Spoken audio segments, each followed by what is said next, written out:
আসসালামু আলাইকুম ওয়া রাহমাতুল্লাহি ওয়া বারাকাতুহু। আলহামদুলিল্লাহ, আসসালাতু ওয়াসসালামু আলা রাসূলিল্লাহ ওয়া আলা আলিহি ওয়া আসহাবিহি ওয়া মান তাবিআ বিহুদাহ, আম্মা বা'দ। সুপ্রিয় দর্শক শ্রোতা, ভাই বোন, দেশ কিংবা প্রবাস, যে যেখান থেকে দেখছেন, আপনাদের সকলকে সাদর আমন্ত্রণ জানাচ্ছি আস-সুন্নাহ ফাউন্ডেশনের স্টুডিও থেকে। আপনারা দেখছেন আস-সুন্নাহ ফাউন্ডেশন আয়োজিত সাপ্তাহিক প্রশ্ন উত্তরমূলক অনুষ্ঠান। প্রিয় দর্শক, অন্যান্য দিনের মতো আজও ইনশাআল্লাহ তাআলা আপনাদের সঙ্গে ঘণ্টা ব্যাপী থাকছে আমি, এবং আপনাদের করা জীবন জিজ্ঞাসা উত্তর কোরআন এবং হাদিসের আলোকে দেওয়ার চেষ্টা করছি। ওমা তৌফিক ইল্লা বিল্লাহ। আপনার যে কোনো জীবন জিজ্ঞাসা মন্তব্যের ঘরে বাংলা স্পষ্ট করে সংক্ষেপে লিখুন, আমরা ইনশাআল্লাহ আপনার প্রশ্ন উত্তর দেওয়ার আপ্রাণ চেষ্টা অব্যাহত রাখবো।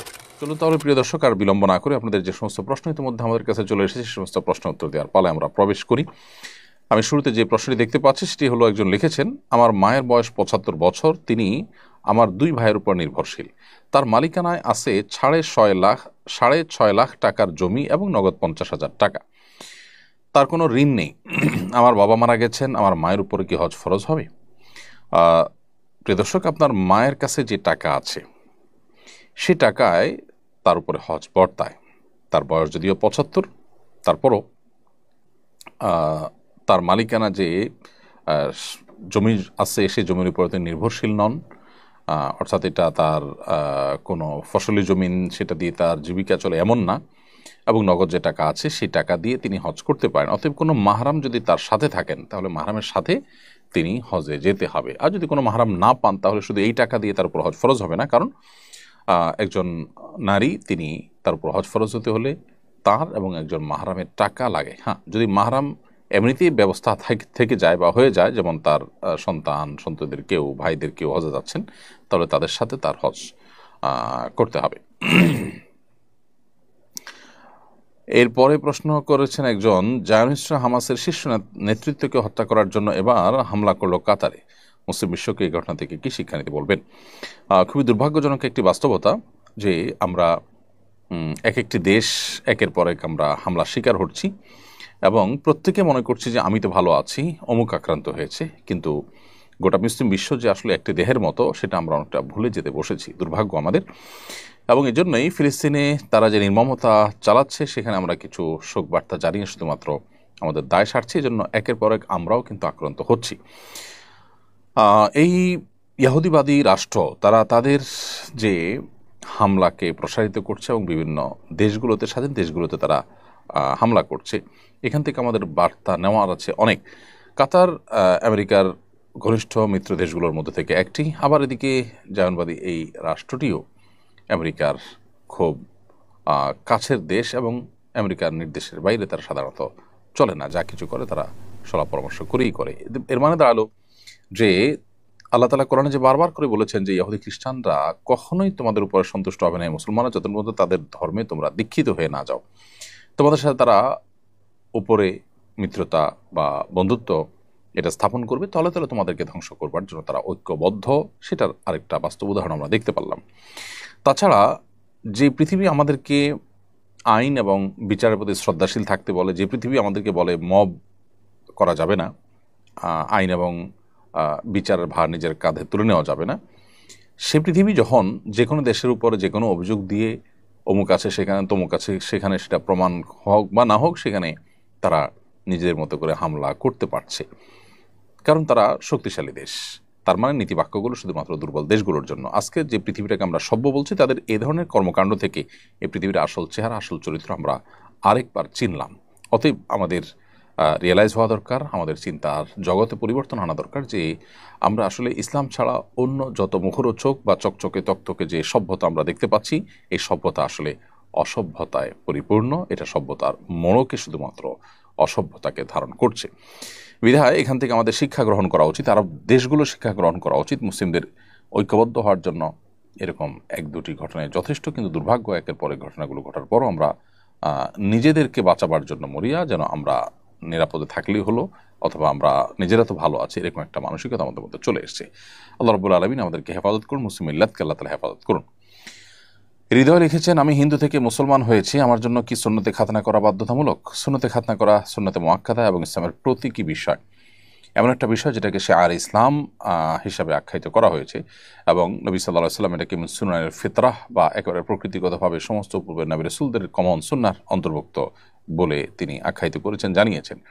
সেজন্য কোনো মানুষ যদি প্রাপ্তবয়স্ক হওয়ার পরও ইসলাম গ্রহণ করে, তাহলে সেই বয়সেও তাকে খাতনা, সুন্নতে খাতনা করানোর উদ্যোগ নিতে হবে। সেই হিসাবে আপনি ইসলামের ছায়াতলে এসেছেন। আল্লাহ তাআলা আপনাকে অটল অবিচল থাকার তৌফিক দান করুন। আপনাকে আমরা আহলান ওয়া সাহলান জানাই, সেই সাথে আপনার সুন্নতে খাতনা করানো দরকার। এরপরে প্রশ্ন করেছেন, 12 রবিউল আউয়াল একজন পীর বক্তা বলেছেন ঈদে মিলাদুন নবী লাইলাতুল কদরের চেয়েও উত্তম। এটা কোরআন সুন্নাহ সম্মত কিনা? একজন সাধারণ মুসলিম মাত্রই জানেন যে আল্লাহ তাআলা কোরআনে কারিমে বলেছেন লাইলাতুল কদরে খায়রুম মিন আলফি শাহর, লাইলাতুল কদর হাজার মাসের চাইতে উত্তম। লাইলাতুল কদরের ফজিলত সম্বলিত সূরা, স্বতন্ত্র সূরা কোরআনে যেখানে আছে, আরও একাধিক আয়াত আছে, বহু হাদিস আছে, এবং হাদিস এবং কোরআনকে একসাথ করলে দেখা যায় লাইলাতুল কদরের যে ফজিলত হাজার মাস ইবাদতের চাইতে বেশি উত্তম। এত বেশি ফজিলত অন্য কোনো রাতে ইবাদতের ব্যাপারে বলা হয়নি। সেখানে রবিউল আউয়াল 12 রবিউল আউয়ালের এই দিন বা রাতের কোনো ফজিলতের কথা কোনো হাদিস আলাদা করে বলা হয়নি। হ্যাঁ, নবী করিম সাল্লাল্লাহু আলাইহি সাল্লামের জন্ম এবং মৃত্যুর স্মৃতি বিজড়িত এই মাসটি আমাদের কাছে তাৎপর্যপূর্ণ সন্দেহাতীতভাবে, কিন্তু এর মানে এই না যে এই মাসের এই দিনের কোনো ফজিলত কোন হাদিসে আছে। অতএব 12 রবিউল আউয়ালকে লাইলাতুল কদরের চাইতে শ্রেষ্ঠ বলা তো দূরের কথা, লাইলাতুল কদরের সাথে তুলনা করারই আসলে কোনো কারণ নেই। এই বিষয়গুলো নিছক আবেগের কথা, এগুলোর সাথে কোনো সুন্নাহর কোনো সম্পর্ক নেই, এগুলোর সাথে তথ্য প্রমাণের কোনো সম্পর্ক নেই, এগুলো কোনো এভিডেন্স বা তথ্যভিত্তিক কোনো কথা নয়। অতএব মন গড়া এই সমস্ত শুধুমাত্র আবেগ সর্বস্ব কথা, এটা একজন মুসলিম বলতে পারেন না। মুসলিম যা বলবেন সেটা কোরআন হাদিস থেকে আহরণ করেই বলবেন। কোরআন হাদিস মন গড়া কোনো জিনিস কিন্তু নয়। সুরাইয়া আফরা আপনি লিখেছেন, নামাজে সানা পড়া কি ঠিক না? হ্যাঁ, অবশ্যই নামাজ সানা তো পড়তে হবে, শুধু ঠিক না কেন, বরং নামাজ সানা পড়াটাই তো কাঙ্ক্ষিত এবং প্রত্যাশিত এবং হাদিস নির্দেশিত। তবে কোনো কারণে কেউ যদি সানা না পড়েন বা পড়তে ভুলে যান, তাহলে তিনি গুনাহগার হবেন না, তার নামাজ হয়ে যাবে। কিন্তু সুন্নার ব্যতিক্রম হলো একটা সুন্নাহ ছুটে গেল, কোয়ালিটি একটু কমে গেল, জাস্ট এটুকু। তো এই জন্য নামাজে সানা পড়ার চেষ্টা করতে হবে। নবী করিম সাল্লাল্লাহু আলাইহি ওয়াসাল্লাম সানা পড়তেন। সানা মানে হলো নামাজের শুরুতে সূরা ফাতিহার আগে যে দোয়া পাঠ করা। এখানে সানা না বলে আমরা এটাকে দোয়া ইস্তেফতাহ বলতে পারি, আরও ভালো হয়। কারণ এই জায়গায় নবী করিম সাল্লাল্লাহু আলাইহি ওয়াসাল্লাম অন্য যে আরও একাধিক দোয়া রয়েছে সেগুলো দেখা যায় যে আল্লাহর প্রশংসা জ্ঞাপক বাক্যের পাশাপাশি আল্লাহর পবিত্রতা জ্ঞাপক, আপনার আনুগত্য প্রকাশক বিভিন্ন দোয়া তিনি নিবেদন করেছেন, বাক্য তিনি পাঠ করেছেন। সেজন্য এটাকে দোয়া ইস্তেফতাহ অথবা সানা দুটোই বলা যায়। তো দোয়া ইস্তেফতাহ এটা নবী সাল্লাল্লাহু আলাইহি ওয়াসাল্লাম সূরা ফাতিহার শুরুতে, সূরা ফাতিহার আগে অর্থাৎ সূরা হাত বাদে নামাজের তাকবীরে তাহরিমের পরে, এরপর ইস্তেফতাহ দোয়া বা সানা পড়ে তারপর সূরা ফাতিহা সহ অন্যান্য সূরা শুরু করতেন। তো এই জন্য এটা সুন্নাহ। অতএব এই সুন্নাহটাকে আমল করার সুযোগ থাকলে অবশ্যই সেটি করা উচিত। এরপর ইখতিয়ার উদ্দিন আপনি লিখেছেন, মসজিদের নামে ওয়াকফকৃত সম্পদ কোনো ব্যক্তি, প্রতিষ্ঠান বা ইসলামী ট্রাস্টের নামে হস্তান্তর বা লিখে দেওয়ার অধিকার কারো আছে কিনা? কেউ যদি দাতাদের অনুমতি নিয়ে করে এটা বৈধ হবে কিনা? এরকম করা হয়েছে, এখন করণীয় কি? মসজিদের নামে যে জিনিসটা ওয়াকফ করা হয়েছে, দান করা হয়ে গেছে, এটা মসজিদের হয়ে গেছে। এটাকে কোনো দানের পরে এটার মালিকানা কোনো প্রতিষ্ঠান বা ট্রাস্টের কাছে আর আসতে পারে না। হ্যাঁ, এটার পরিচালনার জন্য কোনো ট্রাস্ট দায়িত্ব নিতে পারে, সেটা ভিন্ন বিষয়। কোনো দানকারী ব্যক্তি নিজে কোনো ট্রাস্টকে, কোনো প্রতিষ্ঠানকে দায়িত্ব দিল তারা দেখভাল করার জন্য। মসজিদের নামে যেটা ওয়াকফ হয়ে গেছে ইতিমধ্যে, সেটা আর পরিবর্তন হয়ে কোনো ট্রাস্ট, কোনো প্রতিষ্ঠানের মালিকানা সেটা যেতে পারে না। কারণ ওয়াকফের জমি আসলে কোনো পরিবর্তন করা যায় না। এমনকি ওয়াকফের জমি বিক্রি করা যায় না, সেটার ওয়ারিস হিসাবে ভোগ করা বা এটা ওয়ারিসদের মধ্যে ভাগ করার কোনো স্কোপ নাই। এটা স্থায়ীভাবে আল্লাহর ওয়াস্তে দান হিসাবে বিবেচিত হয়। সেজন্য এই ট্রাস্ট বা প্রতিষ্ঠানের নামে এ ধরনের ওয়াকফের সম্পদ বা মসজিদের সম্পদ এটা দান করা যাবে না। কিছুদিন আগে রাজবাড়ির গোয়ালন্দে এক ভণ্ড পীরকে কবর থেকে তুলে পুড়িয়ে দেওয়া হয়েছে। এটা ব্যাপক বিতর্কের জন্ম দিয়েছে। ইসলামের দৃষ্টিতে বিষয়টা কেমন? দেখুন, এখানে কয়েকটা দিক আমাদের দেখতে হবে। সর্বপ্রথম যে দিকটি কথা বলতে চাই সেটি হলো যে যার ব্যাপারে নানা অভিযোগ স্থানীয় আলেমুলামা, ধর্মপ্রাণ মানুষ দীর্ঘদিন থেকে করে এসেছেন, অভিযোগগুলো খুবই গুরুতর। দুর্ভাগ্য যে এই অভিযোগগুলো আমল নিয়ে যথাযথ করণীয় নির্ধারণ করার বিষয়ে প্রশাসন চরম ব্যর্থতার পরিচয় দিয়েছে, যার ফলশ্রুতিতে একটি অনাকাঙ্ক্ষিত পরিবেশ পরিস্থিতি তৈরি হওয়ার স্কোপ তৈরি হয়েছে। যে সমস্ত বিষয়গুলো তার ব্যাপারে দীর্ঘদিন পর্যন্ত স্থানীয় ওলামায়ে কেরাম, স্থানীয় ধর্মপ্রাণ মানুষেরা অভিযোগ জানিয়ে আসছে, তার মধ্যে একটা হলো যে সেই লোক কাবার আদলে তার কবর নির্মাণ করার ব্যবস্থা সে করে গেছে এবং সেটা হয়েছে, এবং নিজেকে ইমাম মাহাদি দাবি করেছে এবং ভক্তকুলের জন্য আলাদা কালেমা তৈরি করেছে, লা ইলাহা ইল্লাল্লাহ মাহদি রাসূলুল্লাহ, এরকম কালেমা সে প্রস্তুত করেছে এবং কোরআনকে ভোজপাতা বলে অবজ্ঞা করেছে। ঈসা আলাইহিস সালামের দীক্ষা দেওয়ার আড়ালে মানুষকে খ্রিস্টান বানাতো তার ছেলে মেহদি নূর তারিস। এর বাইরে পত্রিকার সূত্রে এবং স্থানীয়দের দাবি অনুযায়ী নুরাল পাগলার ভক্তরা নামাজ আদায় করতো তার কেবলার দিকে, তার কবরের দিকে ফিরে। এই যে বিষয়গুলো, এতগুলো বিষয় যেখানে হয়েছে, সেখানে স্থানীয় আলেমগণ বারবার করে প্রশাসনকে জানিয়েছেন, ওলামায়ে কেরামের এই বিষয়টি বারবার উঠে এসেছে, কিন্তু দুর্ভাগ্য যে এটা নিয়ে তারা তেমন কোনো মাথা ব্যথা করেনি। অথচ এর প্রত্যেকটা বিষয় সাধারণ মানুষের হৃদয় রক্তক্ষরণ হওয়ার মতো। কোরআন অবমাননা থেকে নিয়ে হেন কোনো কাজ নাই সে করেনি যেগুলো মানুষকে ক্ষুব্ধ করতে পারে। তো জনগণ সংক্ষুব্ধ হতে পারে এমন কাজ যখন কেউ করছে, তাকে থামানোটা কর্তৃপক্ষের কর্তব্য ছিল, সেটা করা হয়নি। ফলশ্রুতিতে সেটি জনরোষে পরিণত হয়েছে।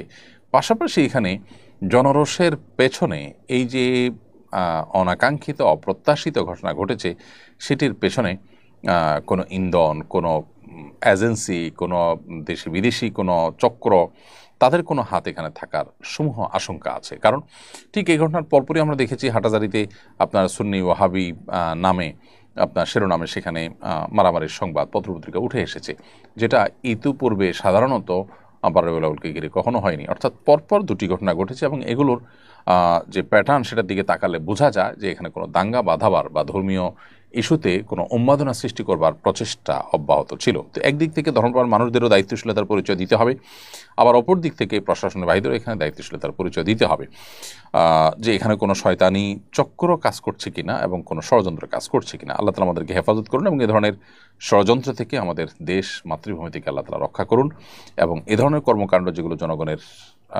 ধর্মীয় অনুভূতিতে আঘাত, সেগুলো বন্ধ করাটা এটা আমাদের কর্তব্য এবং এটার জন্য সুস্পষ্ট আইনও হওয়া দরকার।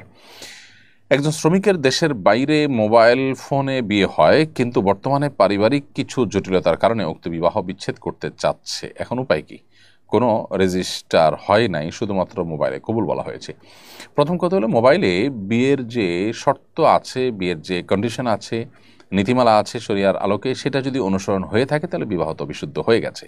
আর যদি বিবাহ বিশুদ্ধ হয়ে যায়, তাহলে সেই বিবাহ নিয়মতান্ত্রিকভাবে আপনার শরিয়া গ্রাহ্য উপায়ে যদি তালাকের একান্ত প্রয়োজন থাকে, তাহলে সেক্ষেত্রে তালাকের দিকে যাওয়া যেতে পারে। কিন্তু একান্ত প্রয়োজন না থাকলে ঠুনকো অজুহাতে মন চাইলো বিয়ে করলাম আর কদিন পরে মন চাইলো ভেঙে দিলাম, এটা করা উচিত নয়। এইভাবে তালাক দেওয়া আল্লাহর কাছে খুবই অপছন্দনীয় কাজ। সেজন্য একজন মুসলমান হিসাবে এই ধরনের সম্পর্ক ভাঙার আগে আমাদের 10 বার ভাবতে হবে। বিচক্ষণ, বিদগ্ধ, দায়িত্বশীল কোনো আলেম মুফতির সাথে সাক্ষাৎ করতে হবে, কথা বলতে হবে, তাদের পরামর্শ এবং অপিনিয়ন নিতে হবে, তারপরে সেখানে সিদ্ধান্তে আসা যাবে। তো যেহেতু কিভাবে ঠিক হয়েছে বিবাহ, এখানে কি উকিল নির্ধারণ হয়েছে কি হয়নি, কিভাবে হয়েছে, শুধুমাত্র ভিডিও কলে কবুল বলেছে আর প্রস্তাব দিয়েছে এমন হয়েছে না অন্য কোনো প্রক্রিয়া হয়েছে, সেটা জানতে হবে, তারপরে প্রশ্ন উত্তর পরিপূর্ণভাবে দেওয়া যাবে। এরপরে প্রশ্ন হলো, আমার ছেলেকে ঢাকার খ্যাতনামা এক কিন্ডারগার্টেনে ভর্তি করেছি, সেখানে মাসের শুরুতে তাদের বেতন দিতে হয়। আল্লাহ না করুক আমার ছেলের কিছু হয়ে গেলে কিংবা চলে আসলে এই বেতন তাদের জন্য জায়েজ হবে কিনা? মাসের শুরুতে কি বেতন নিয়ে নেওয়া ঠিক? মাসের শুরুতে বেতন, অগ্রিম বেতন নেওয়া যেতে পারে, তবে সেই অগ্রিম বেতন নেওয়ার ক্ষেত্রে যে নীতিমালা থাকবে, উভয় পক্ষের মধ্যে যে সমঝোতা থাকবে, সে সমঝোতার আলোকেই এটি নেওয়া যাবে।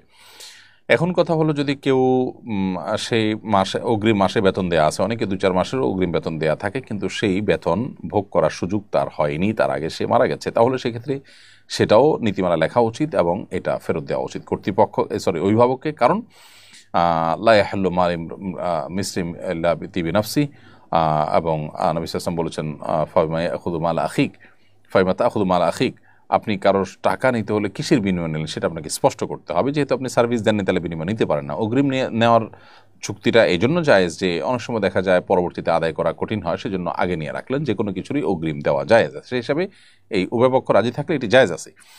বাট নীতিমালা যেটা থাকবে সেই নীতিমালার উপরে আমল করতে হবে, উভয় পক্ষ যেটার উপরে সম্মত হবে সেটার উপরে তার আমল করতে হবে। আর যদি এমন হয় যে ভর্তি শুরুর পর নীতিমালা ভঙ্গ করে মনচাহীভাবে চলে যায়, তাহলে সেক্ষেত্রে যে মাসে চলে গেছে সে মাসের বেতন 2-4 দিন পড়লেও পুরো মাসে বেতন নেওয়ার অধিকার থাকে, কারণ সেটা আগে থেকে স্পষ্ট থাকে এবং নীতিমালা থাকে। সোজা কথা, উভয় পক্ষের মধ্যে যদি চুক্তি থাকে এবং সেখানে সব নীতিমালা বলা থাকে, এটা শরিয়া গ্রাহ্য, শরিয়া বিরোধী কোনো কিছু না থাকে, তাহলে সেক্ষেত্রে অগ্রিম বেতন নেওয়াতে কোনো অসুবিধা নেই। এখন অগ্রিম কয়েক মাসের দিয়েছেন, আপনার ছেলে আল্লাহ না করুক মারা গেল অথবা সে কন্টিনিউ করতে পারলো না, এখানে আপনার কোনো দোষ নাই বা কোনো চুক্তি ভঙ্গ হয়নি, তাহলে সেক্ষেত্রে নিয়মতান্ত্রিকভাবে আপনার বেতন আপনার ফেরত পাওয়ার কথা। কয়েকদিন আগে চন্দ্রগ্রহণ হলো। চন্দ্রগ্রহণ সূর্যগ্রহণ হলে করণীয় কি? চন্দ্রগ্রহণ এবং সূর্যগ্রহণ হলে আমাদের করণীয় হলো দুটি। প্রথমত, চন্দ্রগ্রহণ সূর্যগ্রহণকে কেন্দ্র করে যে সমস্ত কুসংস্কার আমাদের সমাজে আছে সেগুলো থেকে আমাদের বিরত থাকতে হবে, দূরে থাকতে হবে। বহুবিধ কুসংস্কারাচ্ছন্ন বিশ্বাস এবং কর্ম আমাদের সমাজে আছে। বিশেষ করে গর্ভবতী নারীদের জন্য এটা করা যাবে না, ওটা করা যাবে না, এরকম অনেক কথা বলা আছে যার একটিও কোরআন বা হাদিস দ্বারা প্রমাণিত নয়। চন্দ্রগ্রহণ সূর্যগ্রহণের সময় অন্য 10 জন মানুষ যেরকম স্বাভাবিক সব কাজ করতে পারে, একজন গর্ভধারণকারিণী মা তিনিও অন্য যে কোনো বৈধ সাধারণ স্বাভাবিক কাজ তিনি করতে পারেন। বিধায় এই কুসংস্কারের জন্য বিশ্বাস থেকে আমাদের বেরিয়ে আসতে হবে, এটা হলো প্রথম কাজ। নাম্বার 2, চন্দ্রগ্রহণ সূর্যগ্রহণ হলে সেক্ষেত্রে চন্দ্রগ্রহণ সূর্যগ্রহণকে ঘিরে আমরা নবী সাল্লাল্লাহু আলাইহি ওয়াসাল্লামের সুন্নাহর অনুসরণ করতে গিয়ে চন্দ্রগ্রহণের নামাজ, সূর্যগ্রহণের নামাজ আদায় করব। এটা এনজয় বা ফুর্তি করার জিনিস নয়, বরং এভাবে একসময় পৃথিবীর আয়ু শেষ হবে এবং আলোহীন হয়ে যাবে চন্দ্র এবং সূর্য, এবং কিয়ামত ঘনিয়ে আসবে, মহাপ্রলয় হবে। তো একজন ঈমানদার এরকম পরিস্থিতিতে আল্লাহর এই দুটি সৃষ্টি, যে দুটি সৃষ্টি আমাদের বেঁচে থাকার জন্য অপরিহার্য, সেগুলোর সাময়িক যে আলো কমে যাওয়া, নিভে যাওয়া, সেটার জন্য নবী সাল্লাল্লাহু আলাইহি ওয়াসাল্লাম সুন্নাহর আলোকে আমাদেরকে নামাজ পড়তে হবে এবং আল্লাহর দিকে ধাবিত হতে হবে। একজন ঈমানদার সেই কাজটি তিনি করবেন। এরপরে আদিবা ইসলাম লিখেছেন, আমার একটি সন্তান হয়, 4 দিনের দিন মারা যায়, আজকে 22 দিন হয়েছে। সবাই বলছে 40 দিনের আগে কবরস্থানে যেতে পারবো না, ইসলাম কি বলে? প্রথম কথা হলো যে যিনি প্রশ্নটি লিখেছেন বোন আদিবা ইসলাম, আপনি নারী হিসাবে কবরস্থানে যাওয়ার ব্যাপারে সেটা আপনাকে উৎসাহিত করে না, বরং আপনি দূর থেকে সন্তানের জন্য দোয়া করবেন। আর আপনার স্বামী বা পরিবারের অন্যান্য লোকজন যে কেউ কবরস্থানে তারা যেতে পারেন, সেটা যেদিন কবরস্থ করেছেন সেদিন থেকে নিয়ে যে কোনো দিন তারা যেতে পারেন। 40 দিনের আগে কবরস্থানে যাওয়া যাবে না এরকম কোনো কথা নেই, এটা নিছকই মনে করা কথা। অতএব এটি আমাদেরকে খেয়াল রাখতে হবে। আর তাছাড়া নারী হিসাবে বোন আদিবা ইসলাম, আপনি আমাদের নবী করিম সাল্লাল্লাহু আলাইহি ওয়াসাল্লামের যে হাদিস রয়েছে সেটার আলোকে কবরস্থানে যাওয়া থেকে আপনি বিরত থাকাটাই হলো সেফ। কারণ এই ক্ষেত্রে ওলামা ইকরামের দুটি মত আছে। অনেক ওলামা ইকরাম বলেছেন যে তারা যদি ভেঙে পড়ার আশঙ্কা না থাকে বা যে কোনো পরিবেশ তৈরি হওয়ার আশঙ্কা না থাকে তারা যেতে পারেন, তবে অনেক বেশি যেতে ইসলাম নিরুৎসাহিত করেছেন। জাওয়ারাতুল কুবুর বা অনেক বেশি মহিলারা কবর জিয়ারত করে যারা, তাদের প্রতি ইসলাম বদদোয়া করেছেন এবং তাদেরকে নিরুৎসাহিত করেছেন। তো সেই জন্য এটা না করা উচিত। আর অনেক ওলামা ইকরাম বলেছেন না, সাধারণভাবে তাদের এটা অ্যাভয়েড করা উচিত। গ্যাঞ্জামের জায়গা এবং অনেক মানুষের ভিড় এর মধ্যে তাদের যাওয়া এবং তাদের নিজেদেরকে ধরে রাখার ব্যাপারটা নিয়ে আশঙ্কা আছে এবং তারা ভেঙে পড়ার আশঙ্কা আছে, এই জন্য নবী সাল্লাল্লাহু আলাইহি ওয়াসাল্লাম নিষেধ করেছেন। তো দুই রকমের ব্যাখ্যাই আছে এবং দুই মতের আলোকেই আপনার একান্ত যদি নিজে ভেঙে পড়ার আশঙ্কা থাকে তাহলে আপনার সেখানে যাওয়া থেকে বিরত থাকা উচিত। আর এমনিতেই সাধারণভাবে যাওয়া থেকে বিরত থেকে বাবাকে পাঠানো, আপনি দূর থেকে দোয়া করা, এটাই হলো উত্তম। তারপরও খুব কাছাকাছি গেলেন কবরস্থানে, 22 থেকে তাকে দেখলেন, অবলোকন, এটা কারোর মতেই কিন্তু নিষেধ নয়। নওশাদ আলী লিখেছেন, ইংরেজি বা বিদেশি কোনো বই অনুবাদ করে প্রকাশ করার আগে যদি মূল লেখক বা প্রকাশকের অনুমতি না নেওয়া হয় তাহলে কি এই আয় ইসলামের দৃষ্টিকোণ থেকে হালাল হবে? বিশেষ করে যদি অনুমতি নেওয়া প্রায় অসম্ভব হয় এবং অনুবাদ ও প্রকাশকের উদ্দেশ্য ভালো হয়, ইসলামী শরিয়া অনুযায়ী এই আয় বৈধ হবে কিনা? কিছু কিছু বই আছে যে বইয়ের লেখক অনেক পুরাতন, অনেক প্রাচীন, তাদের লেখক কোনো খুঁজে বের করা, হদিস পাওয়া সম্ভব নয়, এবং তারা খুব মুখলিস, নিষ্ঠাবান, আল্লাহর জন্য লিখেছেন ধর্মীয় বই, ইসলামিক বই, এরকম অনেক লেখক আছেন। সেগুলো যে কেউ অনুবাদ করতে পারেন, অনুবাদের মান বজায় রেখে লেখকের কথার ভুল ব্যাখ্যা যেন না হয়, ভুল অর্থ যেন না হয়, সেদিকটা খেয়াল করে করতে পারেন। আর বর্তমান পৃথিবীতে যে সমস্ত বইগুলো পাওয়া যায় বিভিন্ন ভাষায়, সেই বইগুলোর প্রকাশক বা লেখক কারোর সাথে যোগাযোগের কোনো উপায় না থাকলে মানুষের কল্যাণের উদ্দেশ্যে সেটা অনুবাদ করলে সেটি জায়েজ হতে পারে। তবে যখনই তাদের সন্ধান পাওয়া যাবে তাদের সাথে যোগাযোগ করতে হবে এবং তাদের কোনো হক দাবি দেওয়া আছে কিনা সেটা দেখতে হবে। আর যদি বইয়ের মধ্যে লেখা থাকে বা কোনোভাবে এটা বলা থাকে যে এটা লেখক কোনোভাবে লেখক বা প্রকাশক অনুমতি দিচ্ছেন না, তাদের এখানে কমার্শিয়াল স্বার্থ আছে, তাদের এখানে ফান্ড ইনভেস্ট করা আছে, অন্য কেউ করলে তাদের ক্ষতি হতে পারে, সেই জায়গা থেকে তারা যদি কোনোভাবে নিষেধ করেন এবং নিষেধাজ্ঞা কোনোভাবে থাকে, তাহলে সেক্ষেত্রে আপনি কোনোভাবেই তাদের অনুমতি ছাড়া এটা প্রকাশ করতে পারবেন না। সম্প্রতি আপনি হংকং ইসলামী সম্মেলনে অংশ নিয়েছেন বলে পত্রপত্রিকা দেখলাম। সেখানকার আর্থসামাজিক অবস্থা, সেখানকার মুসলিমদের জীবন আচার ও সংস্কৃতি এবং দাওয়াতি কাজের অবস্থা সম্পর্কে আপনার পর্যবেক্ষণ জানাবেন। হংকং পৃথিবীর উন্নত দেশগুলোর একটি, আমরা জানি। পৃথিবীর ছোট দেশগুলোর একটি, খুবই ছোট, আমাদের ঢাকা শহরের সমান প্রায় পুরো দেশ। কিন্তু এই দেশে আলহামদুলিল্লাহ মুসলিমরা দীর্ঘদিন থেকে বসবাস করছেন এবং 2 লক্ষের বেশি মুসলমান আছে। 70 লাখ মানুষের মধ্যে 2 লক্ষের বেশি মুসলমান আছেন এবং এই মানুষগুলোর মধ্যে বেশিরভাগই পাকিস্তানি এবং এর বাইরে ইন্দোনেশিয়ান আছে কিছু, আর বাংলাদেশি মাত্র 1002 মানুষ আছেন, যারা বেশিরভাগই ব্যবসায়ী মানুষ এবং অনেকে আছেন ইউনিভার্সিটিতে বিভিন্ন ফ্যাকাল্টি তারা পড়াশোনা করছেন, অনেকে পিএইচডি গবেষক। তো সেখানে আলহামদুলিল্লাহ দিনী কাজ যেটুকু চলছে সেটুকু দেখে যথেষ্ট ভালো লেগেছে, তবে আরও এটাকে অনেক বেশি বেগবান করবার সুযোগ আছে। আমরা যারা সেখানে থাকবো তারা দাওয়াতে নিয়োজিত থাকবো, সে কথা বারবার আমরা তাদেরকে বলার চেষ্টা করেছি এবং সেখানে মানুষ তুলনামূলকভাবে আপনার অন্যান্য যে অমুসলিম কান্ট্রিগুলো আছে, বিশেষ করে পশ্চিমে, সেগুলোর তুলনায় এখানে মুসলমানরা এখানে অন্য ধর্মাবলম্বীরা তারা ইসলামের ব্যাপারে যথেষ্ট আন্তরিক এবং সহযোগিতার মানসিকতা রাখে, অর্থাৎ তারা ইসলামফোবিক না অন্যদের মতো। সে সমস্ত দিক থেকে এটা যথেষ্ট ভালো লাগার মতো একটা জায়গা মনে হয়েছে। আমরা দোয়া করি সে মাটিকে আল্লাহ তাআলা দ্বীনের জন্য, ইসলামের জন্য কবুল করুন। ইসলামের পক্ষ থেকে মুসলমানরা যেন সর্বোত্তম রিপ্রেজেন্টেটিভের ভূমিকা তারা যেন পালন করতে পারেন। আয়েশা হুমায়রা, আপনি লিখেছেন যে আত্মীয় সুদ খায় বলে আমি জানি, তাদের বাসায় বেড়াতে গেলে খাবার না যেহেতু বাসা এক উঠানে। আমার মনে হয় প্রশ্নটি আপনার পুরো স্পষ্ট হয়নি। আমি যেটুকু বুঝেছি সেটার আলোকে আপনি জবাব দেওয়ার চেষ্টা করছি। আত্মীয় সুদ খায় আপনি জানেন, তার বাসা বেড়াতে গেলে আপনার খাবার খাবেন কি না, এটা যদি আপনার জানার বিষয় হয় তাহলে তার উত্তর হবে যে তিনি সুদের কারবার করেন, এটা দিয়ে তার উপার্জন চলে, অন্য কোনো উপার্জন নেই, এমত অবস্থায় তার বাসায় আপনি গেলে খাওয়া উচিত হবে না। আর যদি সুদের কারবার এর পাশাপাশি অন্যান্য উপার্জনও থাকে তাহলে তার বাসায় গেলে আপনি খেতে পারেন, সেটা আপনার জন্য জায়েজ হবে। এছাড়া এমনি আসা যাওয়া, সম্পর্ক রাখা, সেগুলোতে মৌলিকভাবে কোনো নিষেধাজ্ঞা বা বাধা নেই।